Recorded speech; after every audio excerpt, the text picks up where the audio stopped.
The second hand bites forward like a metronome on the edge of a cliff. Cold air settles in the churned earth, and the strong point holds its breath. A faded field phone ticks on the crate.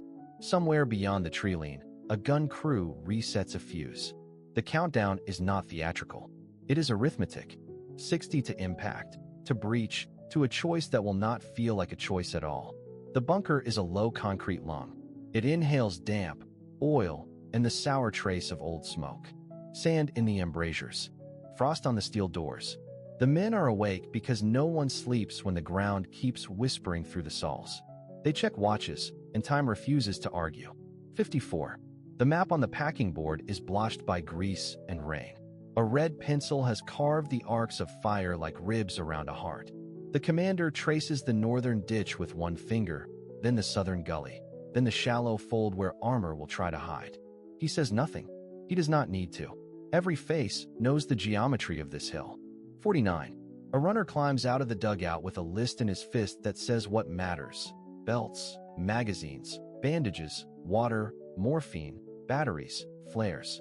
No poetry, only logistics. The stove coughs once and dies. No smoke today, not with eyes on the ridge. The machine gun crew rehearses the feed, clap of the cover, tug on the belt, short burst, barrel change. Hands move by memory, black with oil. A loader wipes a lens with a sleeve and tests the traverse across the killing fan, from dead tree to wire stake to white rock halfway up the slope. If the rock disappears in the dust, then the range has closed too far. 42. A scratch of boots on timber. Sappers crawl along the trench with charge bags flat against their chests. Clay clings to their elbows. They measure with touch, not with tape. The blast slots are marked with chalk. They will wait for the order that means the wall must become a weapon. The first shells do not scream. They sigh, long and tired, then hurl their throats open at the last instant. Earth lifts and falls. Dust blooms in the embrasure and tastes like coins. The bunker shivers. Men count by reflex. 1, 2, 3. The cadence is wrong for a barrage. It is a hand feeling for a latch. 35. Fragments chip the firing step. The radio clicks and hisses. No voice comes. The handset smells of old Bakelite and fear. A field phone rings twice in the dugout and is cut by another impact that knocks a helmet off the peg. Someone sets it back with both hands as if that will hold the roof up. The gunner takes first position. Elbows lock. Front sight blade. Breath. He knows the slope, the ditch, the dead ground after the wire. He knows that when the smoke drifts, figures will move like stains across the snowgrass. He also knows he must not chase them with the barrel. He must cut lanes and hold them. 27. The commander lifts the periscope. The world outside is a trembling vignette. Trees blink in and out through dust. He finds the road. He finds the glint. He calls bearings in a voice that refuses to rise. The loader repeats them, not to confirm, but to make them real. The trench settles into its ritual. Gloves, straps, bolts, fuses. A medic stacks tourniquets where any hand can find them in the dark. A corporal nails a plank over a rat hole and whispers a number only he needs to remember. 30 meters to the bend. 6 more to the crossfire. Hold. 20. The ground starts to speak in a new accent. Track clatter, muted by distance. A separate rhythm on top of the shells. A heartbeat above the heartbeat. The men do not look at each other. They look at their tasks. They look at the aperture. They look at the clock they have learned to carry behind the eyes. 15.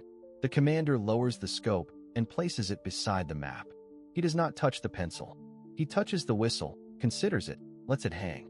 Orders will travel faster through the trench wall than through any instrument now. 10. The bunker is smaller. Air is thinner. The dust hangs like gauze. The red lines on the map are no longer ribs. They are fences that may or may not hold. The gunner leans a fraction into the buttstock. The loader keeps the belt high and clean. The assistant holds the spare barrel like a promise he hopes not to keep. 5. The phone ticks. The ridge moves. The glint becomes an edge. The edge becomes a shape. The shape becomes the thing they trained for and feared anyway. Breath in. Sight up. Safety off. 0. The countdown ends. The long day begins. A red second hand crawls across the corner of the screen. The camera rises from frost-stiff grass to the concrete crown of the strong point. Wind presses through the ruptured firing slit like a breath. A low drum of distant artillery rolls in. The hook is simple and merciless. This is the ground where time runs out. You will see why a handful of men held here for weeks, and why, on the last day, minutes mattered more than numbers. We unfold the map. Not a romantic parchment, but a field sheet stained by rain, pencil scars, and grease. Grid lines crossed like prison bars. The strongpoint sits on a gentle knoll with 2 saddles falling to north and east. Contours show a shallow basin where fog collects at dawn. A stream cuts the southern edge, ankle-deep but bitterly cold, threading reeds and clay. The road from the enemy approach bends west, then climbs, exposing the right flank for 300 meters. These facts decide life and death. We mark positions. Bunker A faces northwest with a 45-degree arc across the road bend. Bunker B covers the basin with a wider arc, but its embrasure sits low, limited by a collapsed inner wall. A trench links both bunkers, a zigzag of chest-deep earth now hardened by frost. 2 foxholes observe the stream crossing. A machine gun nest once covered the blind gap between A and B, but its shield plate is cracked and the tripod sags. On the map, the gap looks thin. On the ground, it is a wound. Fields of fire go in next. Transparent sheets overlay the map. Cones fan from each embrasure. You can see the math of killing. Crossed fire along the road at 200 meters. Beaten zone in the basin at 150. Beyond that, the plowed field rises into dead ground where the enemy can crawl unseen. The stream bank is steep enough to give cover to anyone brave enough to sprint the last 20 meters. The plan relies on warning time. Without it, the strongpoint is blind. We tag support lines. A telephone wire runs to a rear command post, buried shallow, already chewed by shrapnel. The last reliable line is a runner path cut through alder scrub toward a larger fort 2 kilometers away. Ammunition is stacked along the trench wall in wooden crates marked with fading stencils. The ration pit is empty except for a tin of fat and a hard loaf. Water comes from the stream when darkness allows. Every arrow on the map costs time. Time is already thin. Now the weaknesses. A drainage crack has opened under Bunker B, creating a hairline in the foundation. A direct hit will widen it. The right saddle is masked by a hedgerow that defeats the low embrasure angle. The machine gun nest cannot shift fast enough if the attack splits. There is no smoke generator, and the wind today drives east to west, pushing any field expedient cover away from the approach. The defenders know all of this. They have pinned the map to a crate lid. They sleep beside it. We step back and overlay the enemy. Standard doctrine would probe the right saddle under the hedgerow, fix the position with mortar fires, then drive a wedge up the road bend under the shield of smoke. If they bring sappers, they will test the drainage crack. If they bring tanks, the road bend becomes a hammer. The only counter is to fire first, break the rhythm, force them to ground, and steal minutes from their timetable. The camera holds on the map, counting lines, arcs, distances, not symbols, but decisions. The strong point on the map is a diagram of will. In 60 minutes, this paper becomes a record of what was attempted and what failed. The clock ticks. The ground is set. The hour is thin and brittle, like ice over a river. In the gallery light of morning, the garrison stands counted. Every step, every breath, every round has a price. The enemy is already arranging the day somewhere beyond the tree line, and the clock on the wall sounds like a slow hammer. If there is a breaking point, it will be measured in head count, calories, and cartridges, not in legend. Roll call begins at the entrance tunnel. The roster says 83 effectives at dawn 2 weeks ago. Today there are 47 who can carry a rifle, 6 who can move but cannot fire, and 5 laid out in a dugout with the medic, pale and quiet. The rest are names scratched into the logbook with the time they fell or the hour they were sent to the rear that never came back for them. The lieutenant draws a line under the new total. Every plan for the defense redraws itself to match the ink. Ammunition follows. 3 belts for the heavy machine gun on the northern embrasure, 1 belt with missing links taped with wire. 8 boxes of rifle rounds, but several damp from the last bombardment. 2 dozen grenades arrayed like a small metallic orchard under a tarp. Mortar bombs down to 11.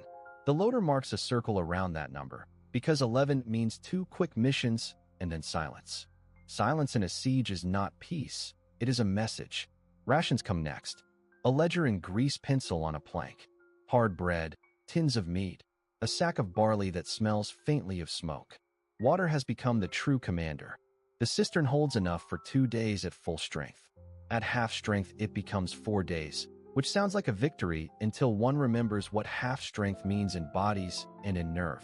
The cook speaks softly about stretching broth and letting the men hold the hot cups longer to warm their fingers.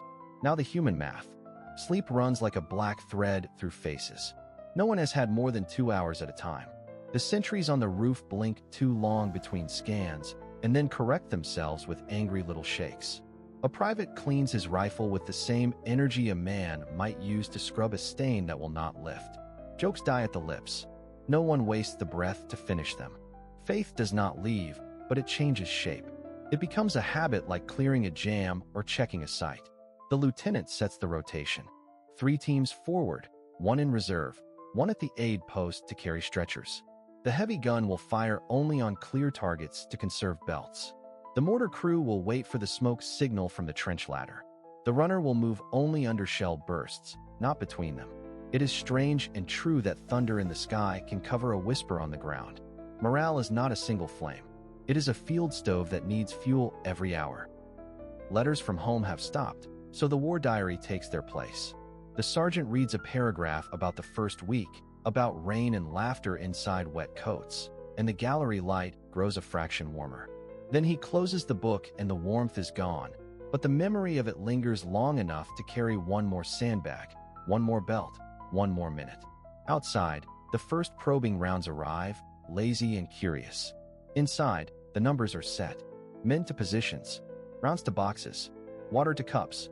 The fort exhales, then holds its breath for whatever the next hour brings. T-45. The night is thin and brittle, the kind that amplifies every hinge and bootlace. Frost smokes from mouths, helmets shine like dull stones, and every ear waits for the sound that ends this silence. A runner stumbles in from the listening post, breath ragged, hands shaking around a tin pencil. 1 word on the slate. Movement. The men glance to the horizon where the black turns charcoal. They know what that means. The day will begin with iron. The first ranging round comes as a single cough from far away. A slow climbing whistle peals open the dawn, then a flat punch of earth and air behind the command dugout. Dirt rains. No one shouts. Every man moves to his position as rehearsed a dozen times. Gun team to embrasure 2, rifle section to the left trench, medic checks dressings and morphine. The radio operator tests the handset, waits for net traffic that does not answer. He logs the time. 0511. 3 more whistles. Impacts straddle the wire, clatter through the iron pickets, shower the forward trench with stones and splinters. The fort wakes fully now. The machine gun is dragged onto its pintle, oil thick as syrup in the cold. The loader thumbs belts into the tray, counts out loud to steady his hands. 50, 100, 150. A section leader raises a periscope centimeter by centimeter and studies the field. He marks the muzzle flashes in his head. Orchard, second hedgerow, gully mouth. He lowers the scope and breathes through the taste of cordite that does not yet belong to them. The barrage lifts and creeps. The men feel it more than see it, a rhythm that learns them. A pattern builds. 2 salvos soft left, a hard slap on the bunker roof, then a long breath, then repeat. Someone with a watch is calling the beats. The mortar pit answers with a cough of its own. Their shells sail high, the tubes glowing dull, crew's mouth open to save eardrums. The command voice moves along the trench line, calm, deliberate, the weight of a hand on a shoulder. Adjust sights. Conserve ammunition until silhouettes show. No one wastes a round at smoke. Shrapnel finds the first body. A private in the listening slit folds without a sound. The medic is there on his knees, bandage already in his palm. The wound bubbles through the gauze. The medic speaks quietly, keeps the man looking at the sky. The runner writes the casualty and time on his slate. 0523. He hates the neatness of the numbers. Fire ticks the sandbags, flickers along the parapet where a flare has landed. The machine gun barks 2 short bursts to clear the feed, punches holes in the fog. The gunner keeps the barrel change kit ready, grimaces at the rattle in the tripod. The loader taps his elbow once. We are fine. The gun speaks again, slower now, measured, searching for the angle that makes the orchard hedge transparent. Somewhere behind the enemy line, a single siren starts and stops. The barrage slackens. The fort hears boots in the wet grass and the clink of metal on stone. This is the moment the men rehearsed by lantern for weeks. They work like a machine built of fear and training. Rifle bolts slide. Grenades are checked. Firing slits become eyes. The dawn is no longer a color. It is a distance measured in seconds and meters. The radio croaks at last with static and a clipped fragment. Hold. The operator repeats it once, for himself as much as for anyone. Hold. He writes the word in the logbook and underlines it. He can feel the paper shake under his pencil as the second wave of shells begins to fall. The sun lifts a fraction above the treeline, and the world finally shows itself. Figures resolve out of the haze. The embrasures exhale. The day has started. You step into the bunker, and the air changes. It tastes of lime dust and cold iron. Ahead, a rectangle of daylight cuts the gloom. The embrasure is smaller than the memory of safety. Every breath is a metronome, because out there the first silhouette across that slice of light decides whether this place holds or folds. Start with the wall. 90 centimeters of poured concrete, pocked by spall. The embrasure is a tapered throat, wide inside, narrow outside, forcing the barrel to point with discipline. You rest the palm on the traverse stop, feel the scar of 1,000 drills. On the ledge lies a warped range card. Pencil lines radiate like ribs.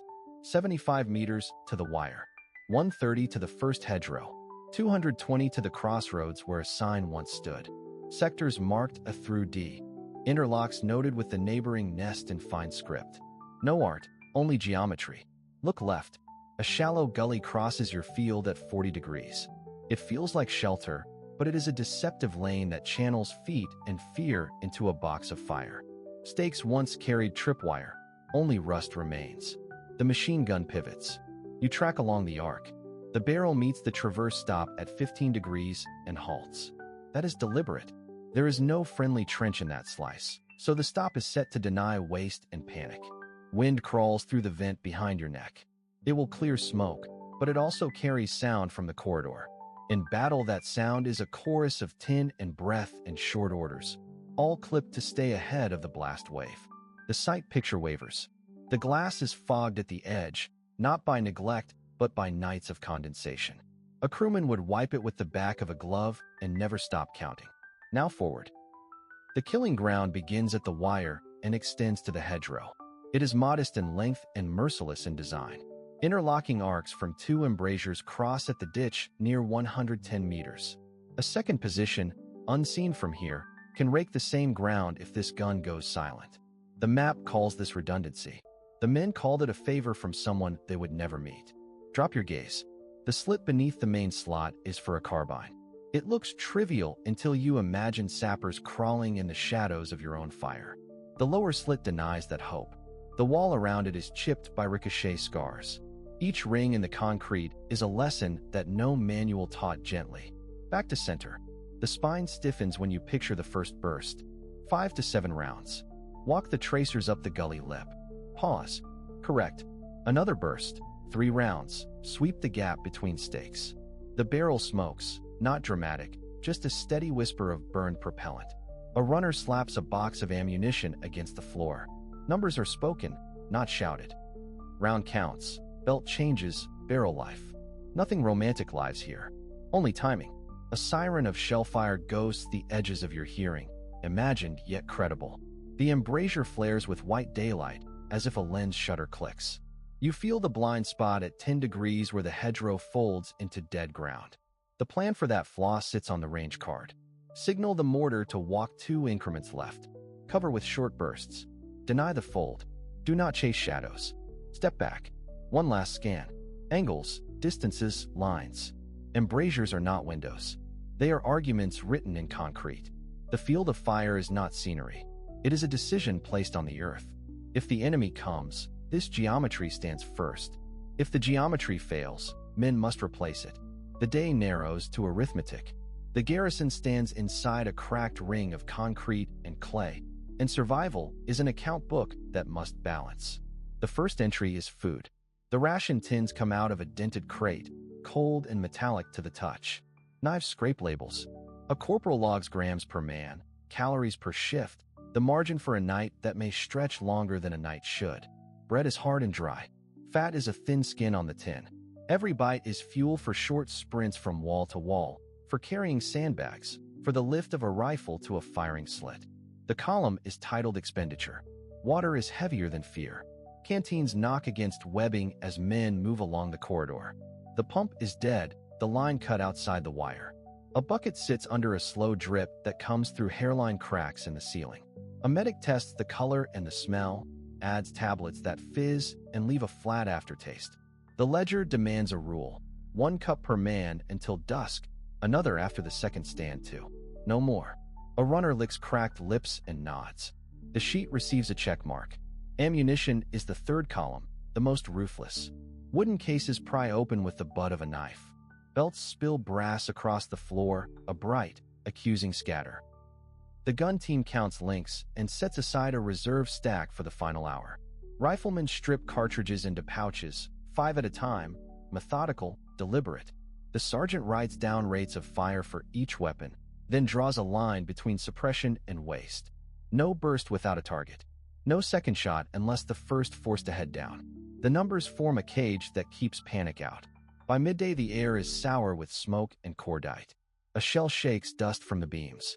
The ledger shivers in the corporal's hands, but the pen keeps moving.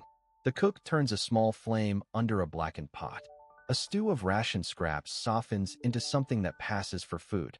Men rotate through, 30 seconds to eat, 30 seconds to breathe steam into numb fingers, a nod, and then back to stations.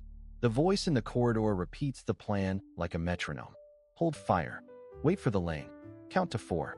Then 1 pull. A crate gives up a surprise. Signal flares, not rounds. The disappointment is a physical thing. The flares are repurposed for illumination inside the bunker. Their light a hard white that shows faces filmed with grime. In the corner, the medic sketches a bar across his stock of bandages and morphine.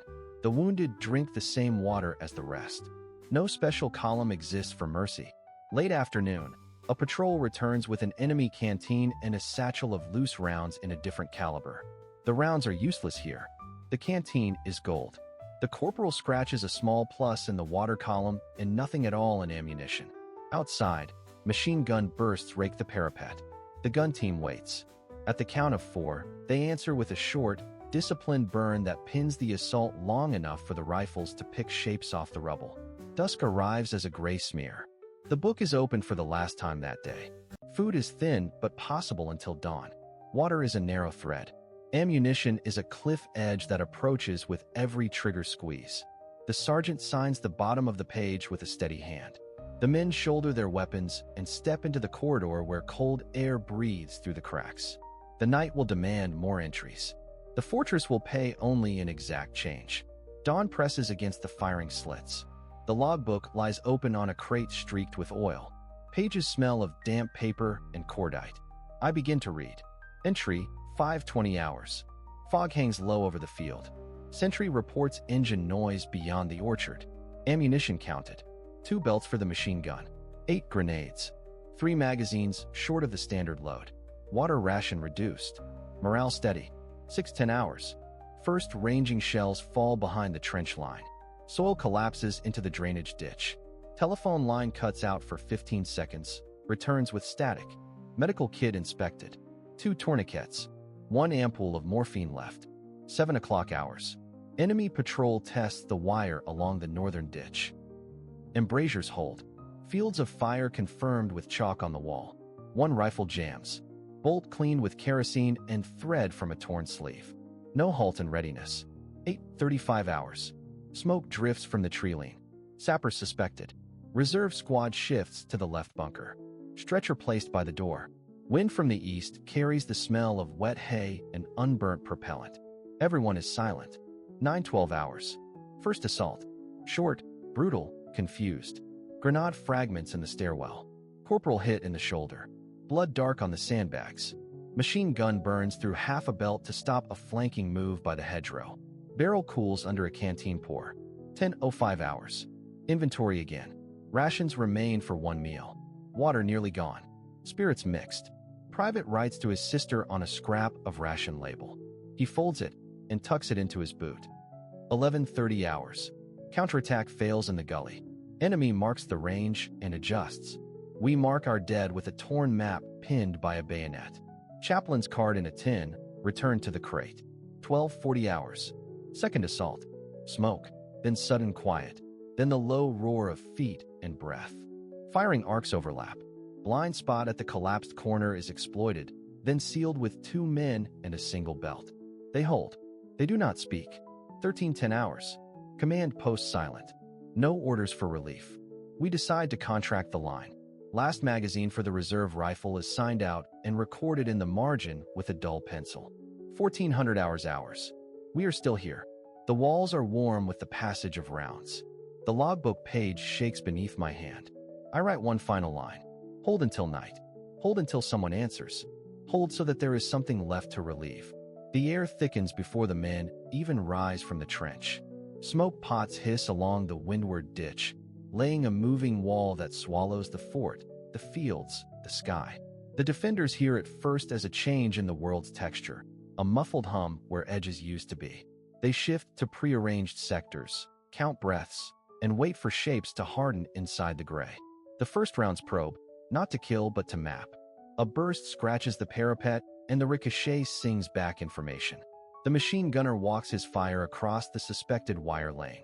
He senses the hidden dip beyond the embrasure, where bullets skim high and leave a pocket of safety.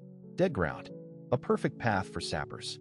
Out in the smoke, small teams move in lines of 4, gloved hands on webbing, stepping the counted paces they drilled in a farmyard miles away.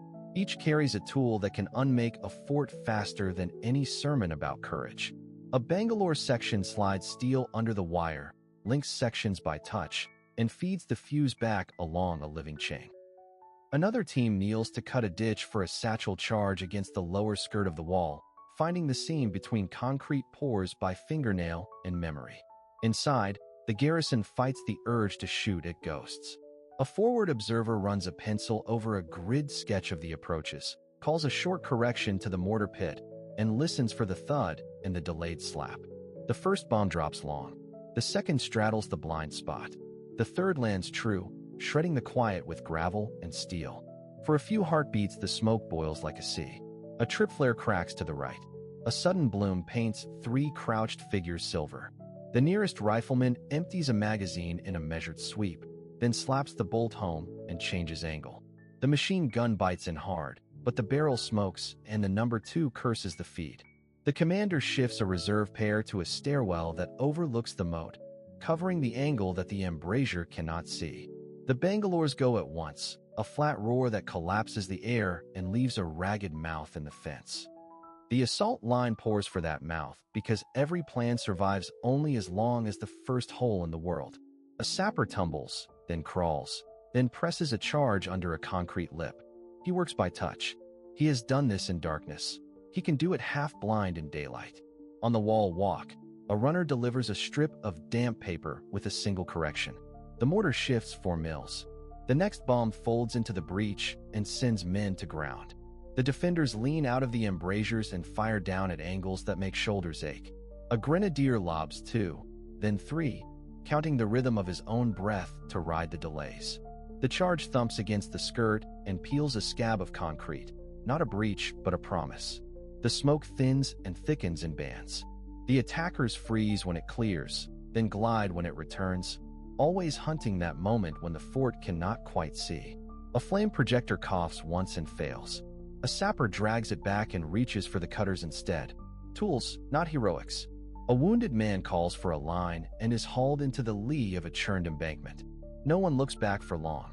The clock inside every head is louder than any whistle now. The first assault has found the wire, the seam, the blind ground. The fort holds, but the wall has learned a new language, and the men inside can hear it spoken in the gaps between their shots. The light inside the bunker is the color of dust and cordite. Breath hangs in the cold air. A runner passes the ledger forward. Ammunition tallies are not lines anymore, but scars. 1 belt for the machine gun, 1 magazine per rifle, 2 for the sergeant who refuses to sit. Grenades down to 3, 1 with a loose pin wrapped in cloth. Mortar tubes are silent, their last bomb fired at the trillion minutes ago. The commander kneels on cracked concrete and lays a map flat with his palms. The paper has softened from sweat. He issues tasks that sound like measurements. Hold the embrasure to 90 degrees. Fire in 5-round groups. Count to 3 between bursts to keep the barrel alive. The medic receives an order that is not heroic. Move the wounded closer to the rear traverse. Keep them warm. Keep them quiet. Outside, the assault rolls closer with the rhythm of boots through wet leaves. Smoke pushes into the firing slit like a slow tide. The machine gun barks and stops, each burst shorter than the last. The loader feeds the final belt as if threading a needle. The gunner murmurs numbers without fear or drama. Range 200. Traverse left 1 degree. Wait. Fire. On the floor, cartridges gleam like fish scales. A private shakes his last magazine to feel the weight of it. He learns it by touch, not by number. The runner returns with the radio. The net is a hiss with islands of sense. The password is repeated once, then erased from the slate. Papers are burned in a mess tin. A watch is synchronized to the second hand. The commander writes the last entry in the log with a black pencil that stains his knuckles. He does not speak about glory. He speaks about distances, corners, and time. When the gun dies, count to 5 and fall back by pairs. When the grenade lands in the trench, throw the body, not the hand. When the smoke lifts, see the slope, not the men on it. Last magazine. Last orders. The fort still holds. The fort must hold for 5 more minutes. The fortress is a concrete shell breathing dust. The corridor smells of cordite and damp earth. Boots scrape. A runner arrives from the west casemate, forearms black with soot, breathing hard. 2 machine guns are down to half belts. The water barrel is empty. The radio is alive with static and fragments of distant call signs that never answer back. On the floor lies the morning tally scratched into a mess tin lid. 23 effectives, 7 walking wounded, 2 stretcher cases. Rifle ammunition per man, 6 clips on average. 3 rifle grenades, 1 box of flares that nobody wants to waste. The last morphine ampoule is wrapped in a bandage like a relic. Artillery creeps closer in a patient circle. The pattern has shifted. The enemy is feeling for the entrances again. Concrete shivers. Lime dust drifts from a seam in the ceiling and settles on a photograph taped to the wall. Outside, the wind is from the north, driving smoke into the ditch. The moon will set in 40 minutes. After that, darkness deep enough to move. Maps are spread on a crate. The ditch to the south is narrow and mined, but there is a dead ground finger that runs to the tree lane. Beyond the trees lies a creek bed and then a farm track that bends toward friendly lines. The sentry who grew up here swears the creek is shallow in autumn. If he is wrong, stretchers will drown. Arguments are kept low and fast. A breakout risks leaving the stretcher cases. A surrender risks nothing but the unknown weight of captivity and the memory of failing the line. No one wants a white flag. No one wants another hour under the guns. A plan takes shape like breath on cold glass. 2 fire teams to fix the enemy with short bursts from the north embrasure. 1 team to carry the wounded on doors ripped from their hinges. No shouting. No heroics. 1 minute of smoke candles in the entrance. 30 seconds between teams. If the enemy hears, they must hear lies. Bursts in the wrong sector. Boots on gravel where there is no exit. Watches are synchronized against a ticking pocket clock that still keeps time under blast. Hands touch shoulders in the half-light. A last look at the narrow room that has been home, bunker, and tomb in waiting. Then the candles hiss, the smoke folds outward, and the fortress exhales its final breath into the night. Wind threads through shattered corridors and carries the lime dust of collapsed ceilings. The fort does not speak, yet every surface holds a line of testimony. Boot scuffs lead from the doorway to the firing step and stop at a heap of spent casings. The brass has darkened, but the pattern is fresh in shape, an arc where a gun team loaded until hands numbed. On the wall, someone scratched a last tally in chalk. Not a name, not a prayer, just numbers and a line under them, as if to mark a final total before the pencil broke. The embrasures are burned black at the lips. Inside, the steel shields are pitted by fragments that punched through like hail. Sandbags have bled their fill of dust and grit. A broken visor lies by the slit, its strap frozen in a curl. Outside the slit, the field of fire looks clean now, but the grass holds flattened runnels where attackers rushed and fell and rushed again. A torn webbing strap snags on a root. Farther out, a crater has slumped into the clay, the fuse cap of an artillery round half buried at its rim. In the ration alcove, tins stand open like short metal flowers, labels washed away by soot and sweat. A spoon is bent at the neck. Someone tried to pry one more bite. The water barrel is tipped, a dent along the side where it struck stone during the final shock. A single cup remains upright, sediment dried in a thin ring. The ledger on the table lists ammunition in tight block letters. Ball, tracer, grenades. The final entries run diagonally, as if the writer leaned with the blast.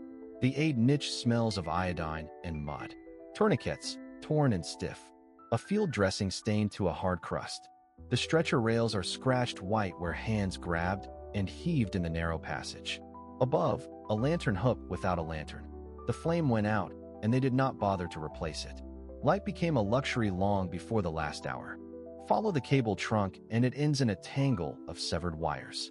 The radio is silent and heavy, its handset cracked, the call sign still taped to the casing. There is a message card under the set, corners softened by weeks of fingers. No sender, no recipient. A half sentence about fire control and a bearing that points to a place already leveled. Outside the main door, the ground tells a different sequence. Scorch marks, smoke drift pressed into the wall by wind. Two blackened circles where satchel charges blew. The hinges never failed. The door was opened from within. Not surrender. A decision to move before the last magazine turned to dead weight. Tracks lead downslope in a thin line. Not many boots, wide intervals. The pace of men who preserved breath and ammunition for when the slope ended. The fort remains. Not because it could resist longer, but because stone persists after men leave. It holds the echo of orders spoken once and never rescinded. It holds the shape of fear and resolve in the same small room. It keeps the ledger and the cup, the broken visor and the chalk line. It remembers that a day can be measured without a clock, in shells, in carries, in the number of times a name is not written.